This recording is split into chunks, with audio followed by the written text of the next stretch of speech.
Hello, you join me for another episode of Evolve, Optimise and Grow podcast. I'm your host, Rory Dennis, founder of Douga, an AI consultancy who is out there helping medium-sized businesses grow and utilise what's out there with AI. Today, I'm joined by John Holder. John, I'll let you introduce yourself and tell us a little bit about your company as well, please. Thanks, Rory. My name is John Holder. I'm the owner of JLH Consulting, Inc. We formed the company back in October 1999, so it's been a while. I've been a farmer since 1973, fish farmer. And after 25 years, farming, as you know, is 24/7. And 25 years, okay, I think that's enough. So I put my sign up. I'm going to be a consultant now. And so far, we've been very, very busy. It's a family business. John Holder Jr., JP, he's with me here as well as our wives. And then we've been very fortunate that we do land-based fish farming. And we've done over 170 projects so far, 6 continents, all over the world. Of course, that's all over the world. And we've been really blessed, and it's still growing. Like the land-based sector, we've had failures, but you never hear of the successes. And I'll be honest, we've had 2 of our over 170 closed down, and that wasn't because of the system. It was numerous different things, but don't have time to get into that. But I just want to reiterate, it wasn't the system. Yeah. And we do a lot of work in developing countries, for lack of a better word. There's fewer and fewer of them as they educate their people and become more efficient and proficient. And a lot of work with First Nations here in Canada and elsewhere. And we're also drawing in aquaponics, which is the growing of leafy greens and vegetables using the waste from the fish farm. That's becoming a big issue. And the nice thing about the First Nations is they want to be self-sufficient. So basically all the projects we do with First Nations are aquaponics and fish farm. I think it's really exciting that you're taking the waste and doing something with it, because I'm guessing that would just go into the sea or for treatment or somewhere else, and all those nutrients would be wasted otherwise. Well, with today's technology, in hog farming, we say you use everything but the squeal. Well, basically in fish farming now, there's very little waste. There's other revenue streams. I like to look at it, and aquaponics is one. That takes the liquid, the waste, dissolved nutrients inside the water from the fish. That's utilized. Now, the waste, the feces and excess feed that's not eaten, that goes through treatment, goes through a screw press. 80% of the water is taken out of it. And what you get is like a clay material, which can be used in biogas. It can be used as fertilizer. It can be composted. There's so many different things. And also with the processing, the offal. And now it can be composted, or it can go into pet foods, mink food, and whatever. So, and also salmon skins can be made into wallets, and other things. Vests. I've seen wallets and belts. So it's amazing. Like I said, there's very little waste now, if you want it to be. I think that's a fascinating aspect. I take it as part of your role. You are out there advising that it's not just, I think of fish farming, I think of the fish. All this other activity that goes on around it is something, I guess, new to me. And I wonder, is that something that, when you're working and developing these things, that you're actively encouraging people to think about? Or is it something which they're building in their business cases from day one? Yeah, well, I'm a big ambassador of aquaculture. Like I said, going on to 53 years now. Next year it'll be 53 years. JP, John Jr., 28, 30 years in the business. So we've learned a lot. We're not perfect. We learn from our mistakes. And touch wood, I can still say today, I've never killed fish the same way twice. So this is what you're getting from JLH. You're getting our knowledge, because we are farmers. Yeah. Right? We have been, and land-based seems to be the logical thing to do, because look, the planet's changing.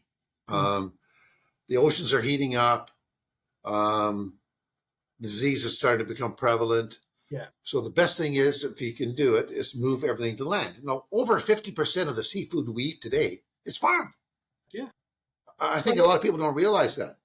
You know, in the UK, like, we have Scotland, we have a huge amount of the fisheries offshore producing salmon and things farmed for our plates. And, I think that's, we're certainly in the UK are very aware of, the role that plays in our food supply. And I think right. this Well, is. here in North America, unfortunately, we have a commercial fishery still, Mm, like Pacific salmon. yeah.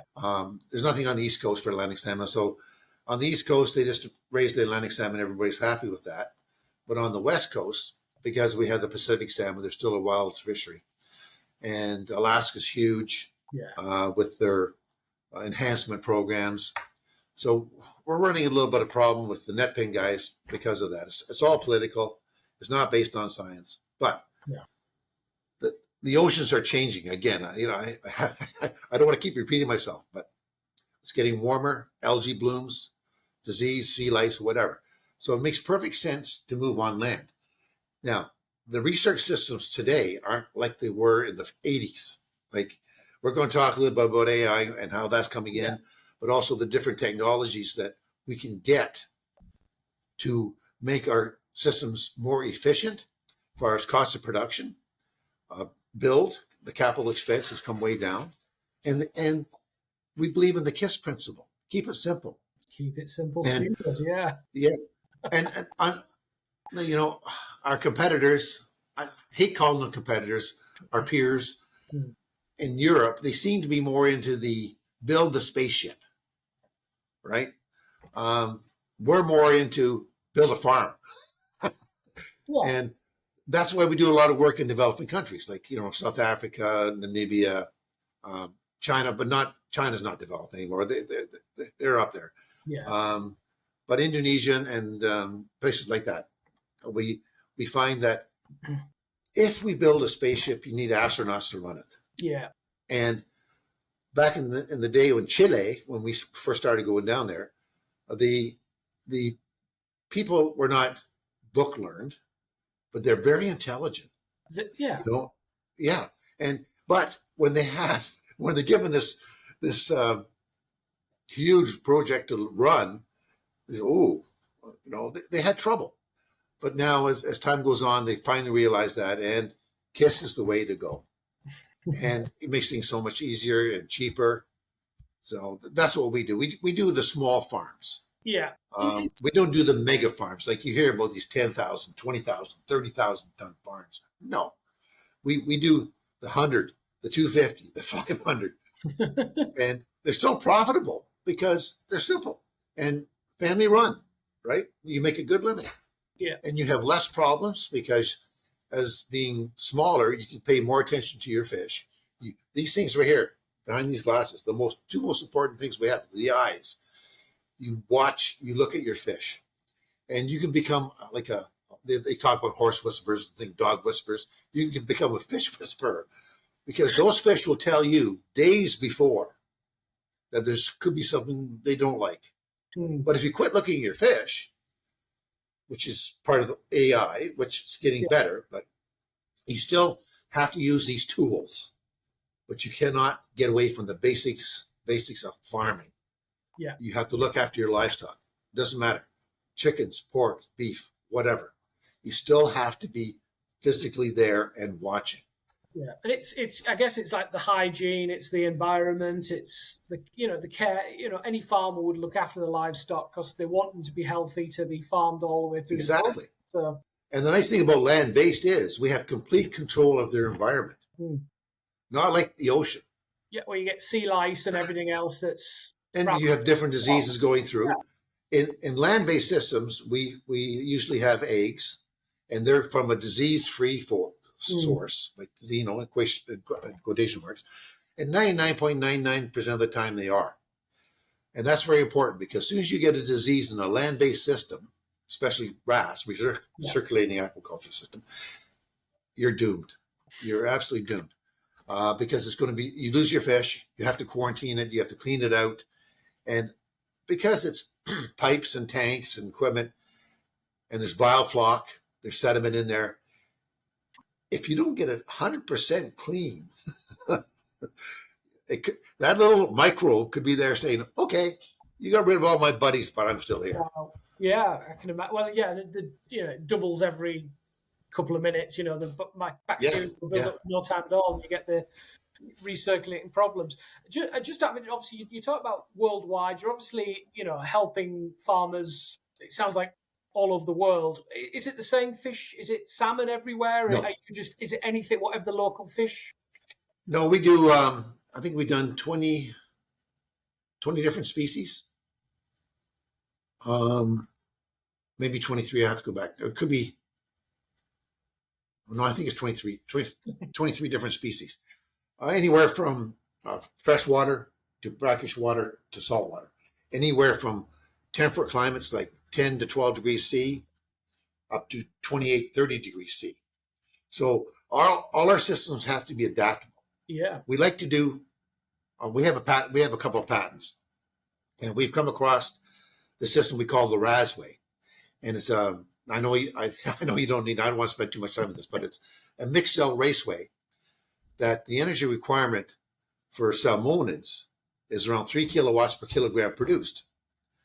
Now it's a raceway because everything's on the same plane, so we don't have to lift water very high. Yeah. So that's what makes it very nice. In our peers or competitors' systems, they're huge tanks, 30 meters across. This is on land, and 10 meters deep. They have to pump the water up and move this huge mass of water. Yeah. So they're looking at anywhere from 6 to 9 kilowatts per kilogram produced. And the capital cost to build it is usually 40% more than ours. Wow. So I think that's sort of our advantage. I wouldn't say it's competitive because not everybody wants to do a raceway system or whatever. And I think that, that was the piece that I wanted to talk to you about, was how, the different technologies are impacting your industry. In, whether, I work in AI, it impacts everywhere. And, AI technology, it sounds like you've got some very innovative solutions around what you're doing, smaller tanks, obviously better conservation of energy around, moving the water and things. But are you using other technologies as well to monitor the fish, look at how they That's are? a very good point, right? Because the neat thing that we like about AI is that now, like 5 years ago, this couldn't happen, right? Yeah. These underwater cameras were in production, but they didn't have the programs backing them up to make them very, very efficient. Now, if you put an underwater camera in a tank of fish, and of course the AI program, I'm a fish farmer. Some of the stuff I don't understand. I think, okay, I can use it. Yeah. Right. But it's got to work for me. I don't want to work for it. Right. Yeah. So this underwater camera goes in, and say it's a salmon swimming around the tank, and you say, I want 100 fish. Find 100 fish for me, and they'll photograph each fish, and of course, a salmon have different dots and wiggles and squiggles and everything, and conformations, and it can actually pick out that fish from the day it goes in or the day it's captured on the film till it's harvested, and it'll monitor that fish. And now if it dies, you just replace it with another one, but the mortality is very low because these are big sized fish to start with. So automatically it says this fish has a certain conformation that's growing at a certain rate, and the eye says, okay, this fish is healthy. This fish needs a teeny bit more feed. Yeah. Or this fish needs a little more speed in the tank to swim better. And it's fantastic because 70% of the cost is feed. Yeah. Right. And we don't want to waste feed. Like any farmer, we don't want to waste it, but we want the maximum growth and the maximum health efficiencies of the fish. So the AI goes to the automatic feeder and says, okay, a tank B1, we should take that up 0.01% more or 0.1%. Or it goes to tank B2. Oh, you're overfeeding them a little bit. They don't need that extra fee. So we're going to drop it 0.1% or whatever, right? And then, so instead of having a fee conversion rate, the FCR, of 1.1, now we're down to 0.105, 1.02. And that is huge savings because, like I said, the feed is 70% of your cost. And also, your mortality rate goes down, your growth rate goes up. The time those fish are in the tank is less, and turnover. People don't realize turnover is a big thing. Yeah. Because you don't want to keep that fish any longer than you have to. Because Murphy's Law is, when it gets marketable, something's going to happen. Yeah. I guess it gets to a certain size and they're producing more waste and everything else. It becomes harder to keep the tank, safe for them, clean and everything else, nutrient balance. No, not really, because we have modeling, hydraulic modeling. Okay. Where we've done this with our Rasway system. So we know exactly how much current we have to have. Because the whole idea in our systems, if that fish defecates, we want that feces out of that tank within 2 minutes. Yeah. Okay? Because it's not solid. We don't want diarrhea or anything like that. But we want a fecal pellet. I call it a fecal pellet. That's fairly tight. So when it sinks to the bottom of the tank, the current will take it around to the bottom outlet and out it goes. Because if it stays in, starts to break down, that's when you get dirty water. Yeah. And are you using AI or is it algorithms to monitor the water, the quality and everything else? What is it? That's another thing. Yes, a good point. So with RAS, like I'm not going to talk about the ocean stuff because I don't know that much about it. Well, I do, but a little bit, but not like RAS. So with the RAS I mentioned earlier, we have complete control of the environment. So let's say barramundi, for example, out of Australia, they like 28 degrees C. So compared to like a salmon that likes 12. Mm. So 28 degrees C is warm water, so it holds less oxygen, right? So that's when the AI comes in. We have oxygen monitors, and we have a set point. And again, liquid oxygen is not inexpensive. We also generate oxygen with our oxygen generators, but again, it's not inexpensive. So we want a set point in that tank, and we turn that tank over every 30 minutes. The turnover rate is 30 minutes, fairly quickly, because we want to get rid of the CO2. We want to convert the ammonia to nitrogen, like nitrate, which is used in the aquaponics. We want to make sure that the oxygen in that tank is between 80 to 100% saturation, and we want to get rid of the solids. That's why the turnover rate is 30 minutes. So the AI said, okay, your CO2 level, all these are sensors going into the tank, or a common collection point. And this couldn't happen again 5 years ago because the sensors were there, but they're unreliable. But now the people that make these sensors have taken it to the next level because they're working with AI, and which can also help because it can also say, find a little bit of fudge factor in there because they're not 100% accurate, and they learn that. So if the oxygen gets below the 80%, it automatically sends a signal to put more oxygen into the tank by the different means to maintain that. And also the CO2.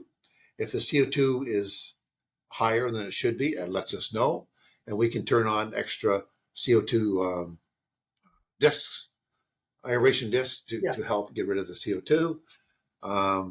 It monitors the efficiency of the biofilter, and we use moving bed bioreactors, which basically is media that the bacteria attach to, and the ammonia NH3 goes to NO2, nitrite, NO3.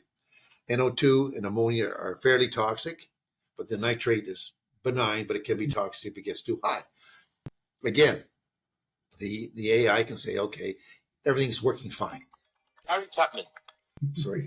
And then if it gets too high, then we can either cut back on the feed, or we can, like I said, do these other things within the system.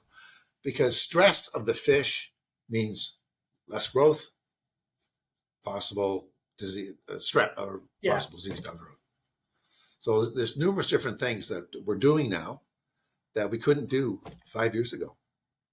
And this is what JLH does. Like, we're very fortunate to travel, and we get to see, like, we get invited to other fish farms, and you know, we're always learning, and we don't know everything, but we're pretty good at what we do. I may go to a farm and say, "Oh, why didn't I think of that? May I use that?" And he says, "Sure." Most fish farmers are pretty good. We'll incorporate and give that guy his due. But some, they say, no, that's our, okay, fine. That's we won't do it. But you never quit learning in this industry. And we're always looking for equipment and that's more efficient, helps the fish farmer, because our motto is fish are easy, people are hard. Yeah. You got to make the job easy for the people, Yeah. or they start slacking. And when Yeah. you start slacking, everything goes down. Everything goes down. Yeah. I just thinking about the industry, because you kind of touched on it there. Is there any misconceptions around kind of aquaculture and the fish farming industry that kind of you want to talk about a little bit? Is there anything that people? Well, the huge misconception is we're using way too much fish to feed the fish. Yeah. Right. And that's been debunked years ago. But these NGOs or these people, anti-fish farmers, they're good at going back and regurgitating stuff. It's just like what we're seeing elsewhere in the world. If you keep telling the same thing, lie, over and over and over, certain part of the population says it's gospel, says it's true. You know? And another thing is that farm fish are full of antibiotics or chemicals or whatever. That's bull, again. Yeah. Especially with rats. We don't need chemicals. We don't need antibiotics. If you run a good, clean ship, we don't need all this stuff. Yeah, because I get that. Yeah. It's effectively a sealed system where if it's clean when it goes in, it's going to stay clean. Yeah, but they keep bringing this up. They got all this stuff, blah blah blah, and you know, thinking about what you said about AI, though, you know, if you're using less feed, you know, those arguments start dropping away that actually you're using technology to, you know, use less feed to maintain a healthier environment for the fish. It's harder to say this is, you know, this is wrong. This is something which we should be thinking about. Yeah, well, another thing too is that they because we're farming fish and they're in a tank, and fish like to school. Yeah, most fish like to school, right? So some of these NGO guys or anti-fish farmers say you're cruel to the fish because you're crowding them in. Yeah.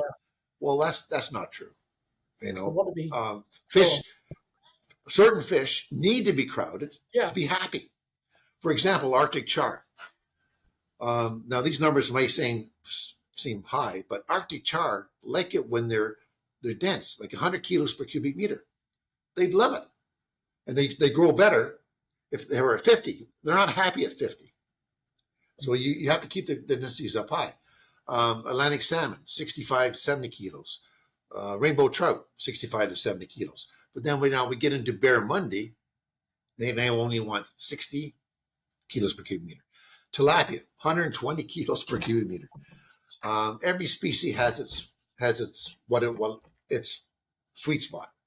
And that's what we take into our design, because with the densities we have to make money and keep the fish healthy and happy, we have to plan the size of the biofilter, the oxygen, the CO2, and everything. So we can have the full package, the full Monty. It's interesting.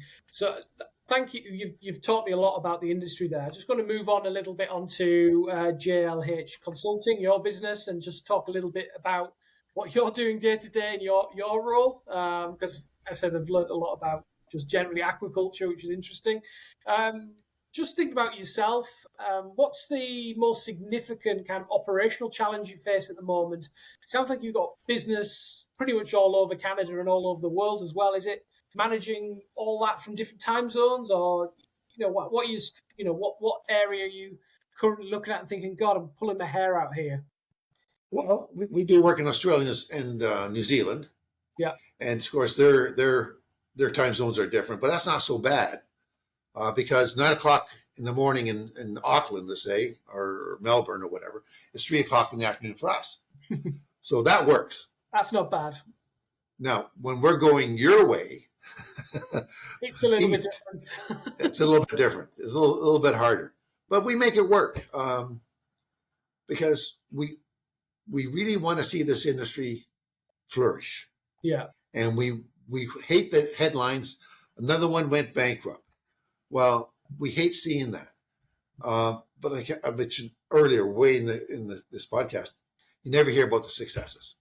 Yeah. So that's what really gets me, is that more people have to start saying, well, there are a lot of successful farms in the world. And so that's one of my biggest beefs, I think. So I think I also say to you kind of what current challenge, you find most frustrating. It's the kind of the messaging, I guess, around okay, the biggest challenge is government. Generally across the whole world, I take it, everywhere. It's everywhere. It's everywhere, but especially in Canada. Yeah. Permitting. Yeah. It should be 6 months max, because we've been doing this a long time. But we've been working on this one project for 3 years. And they got their, and there's multiple different permits you need. And for some unknown reason, this hand is not talking to this hand, which makes it very hard. And also because when, like, DFO has their permit for aquaculture. Okay, we got that. Then we have water, land, atmosphere, land, and parks, which does the water permit, which is provincial. Yeah. And they seem to don't want to talk. So is it the problem that, do you have to file reports to say, this is the environmental impact, or this is what it's going to look like? Is it about and it just for, again, I don't really know much about it, but is it all bespoke every time, or are they asking very similar questions every time to you? And that's part of the frustration. It's like a broken record. It's the same stuff over and over and over and over. And unfortunately, there seems to be a lot of movement in the public service. Yeah. So if you're talking to Jane, let's say, and then you're talking to her for 9 months, and all of a sudden we're nearly there. Now Jane gets replaced by Joe. Guess what? You're back to zero. Yeah. Interesting. I can't do much. I can't help you much there, I don't think, unfortunately. It sounds like it's it's one of those things. But I got to say, it is getting slightly better, because there's more and more of these coming up. So the government is getting educated more, but it's still worrisome. You line up investors. They have their millions of dollars. We want to invest in your company. We believe in you. And when are you going to get your permit? Oh, well, I can't hold my money for 2 years. Wow. So I'm going to invest it somewhere else, right? We didn't even get to that. So are you working with the investors as well, or is it the people, the fish farmers, the people who are creating these businesses that you're working directly with? Oh, I'll help as well. Yeah. Because a lot of these fish farmers that we deal with, they're families. They're not corporations. So now some are, but so as soon as you're a client of ours, you're a client for life. And we want to make sure you succeed, and we'll do everything we can to make sure that you do succeed within our power. And if that means talking to investors with the client, no problem, to educate the investor.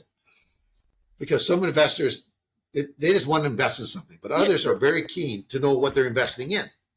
Yeah. So we're very happy to talk to them and educate them, pros and cons, because there are pros and cons and everything, but there's more pros with land-based, there's cons. The biggest thing here, if I have time, is the biggest restraint we have right now are people. Because a lot of the universities, because of the bad press, they're canceling their aquaculture courses. Because the younger people are being discouraged to go into the business, because all they hear is doom and gloom.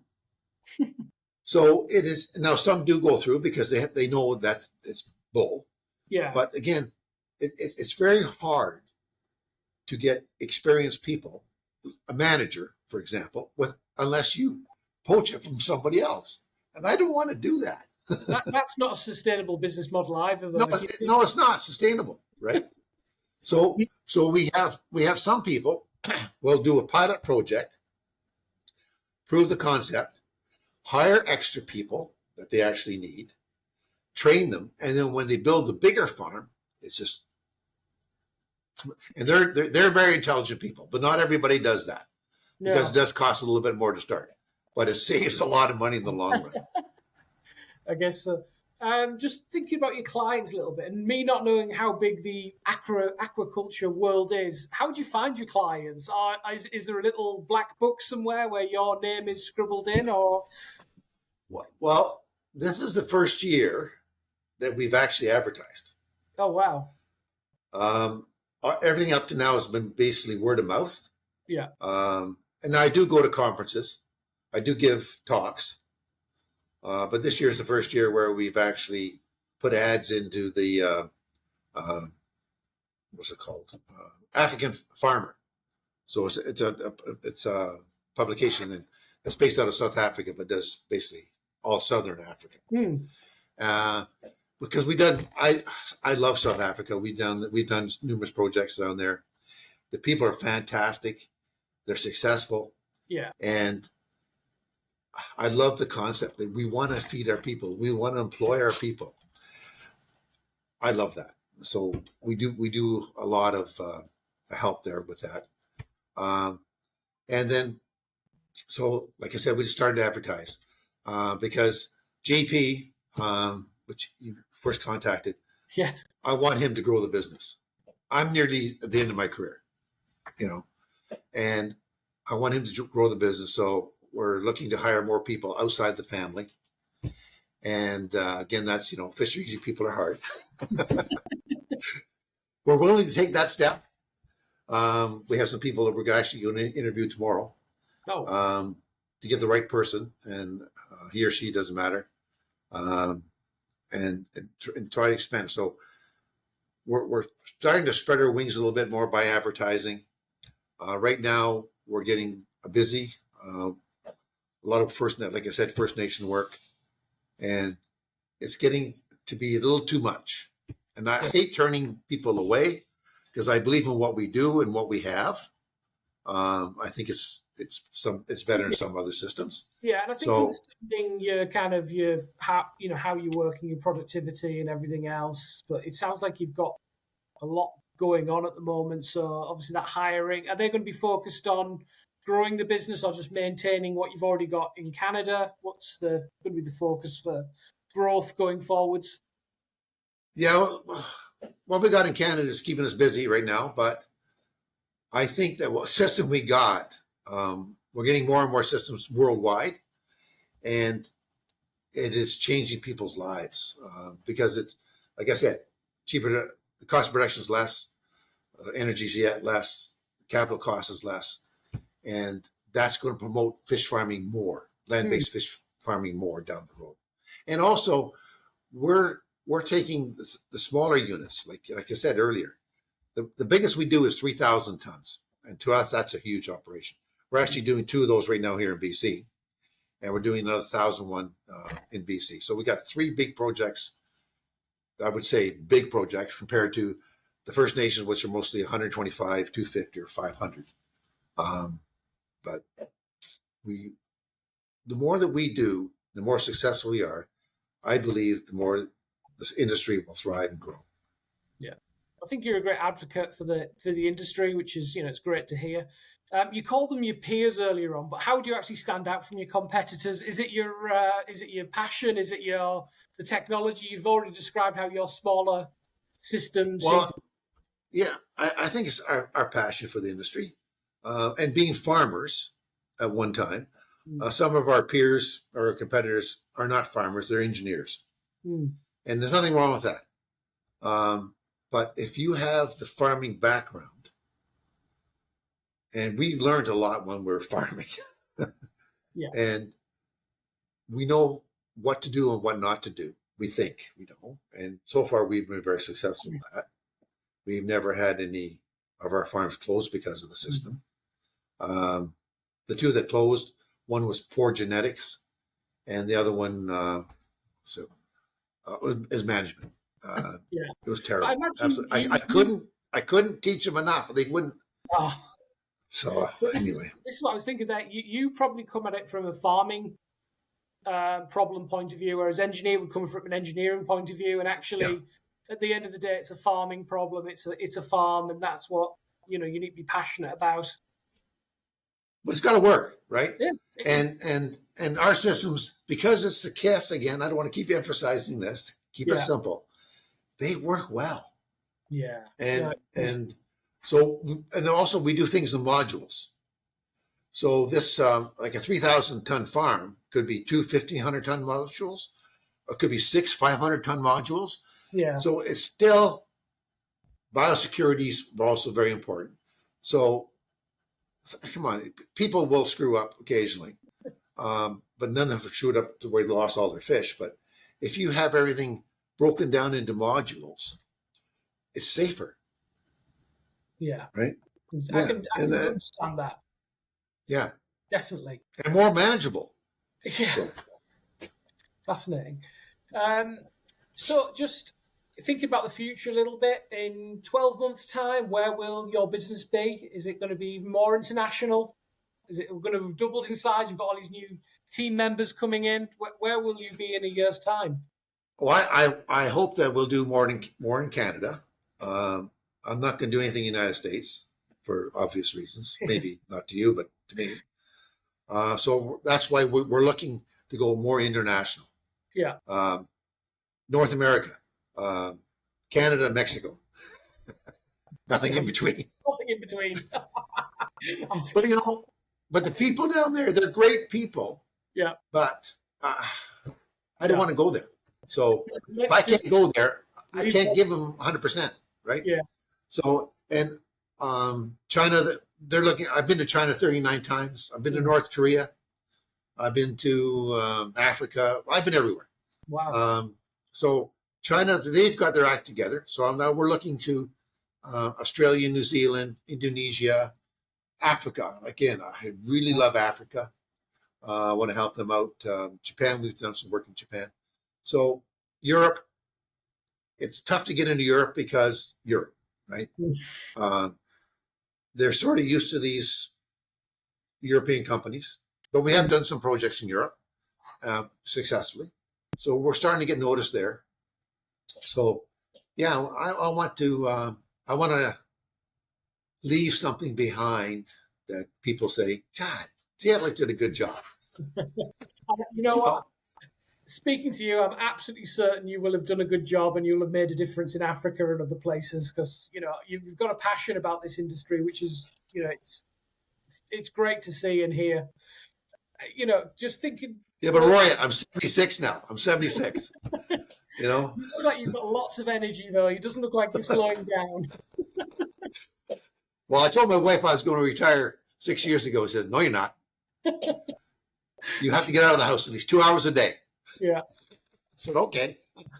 So JP's doing a lot of the work now, but I come in, have a coffee, do some phone calls, do some emails. I still do traveling. If you could solve one major challenge today within your business, what would you solve today? If there was one thing you could just snap your fingers and whisk away. In fish farming? Yeah, in your business itself, or fish farming generally, yeah. What's the biggest problem? I think the biggest problem, well, I think I mentioned it, is we need more qualified people. Yeah. That is the biggest problem, because you can have the best system in the world, but if you don't have qualified people to run it, it's doomed. Yeah. And like I said earlier, we work very hard with the people, and we give it 100% plus. But this one project that closed, he just didn't listen. He would not listen, which it breaks our heart. But we knew we did the best we could. So what else can we do? Yeah, interesting. And just finally, if you could go back 10 years and give yourself some advice, what would you tell yourself? Oh boy, 10 years. Honestly, I, I have no complaints with what we've done. Maybe 10 years ago, we might have tried to get bigger. I don't know, but bigger is not necessarily better. Um, I, I think my advice would be just keep doing what you're doing, John. Keep going hard. No, it's fantastic. Well, look, John, it's been a real pleasure talking to you tonight for me. And again, I hope I can follow what you're doing, and learn more in the future. But yeah, it's been lovely having you on the show. I've certainly learned a lot. Would you like to tell the audience kind of where they can find out more about your company? Yeah, our website is jlhconsulting.tv. We're on LinkedIn. JP's on LinkedIn. I'm on LinkedIn. JLH Consulting. We're based in Vancouver Island. Phone number, well, you look it up. Yeah, so that's just jlhconsulting.tv is our website. Lovely. Honestly, John, it's been a real pleasure. Really, thank you for joining me tonight, and hopefully we can catch up again soon. I had a real good chat. Thanks, Rory. Thank you.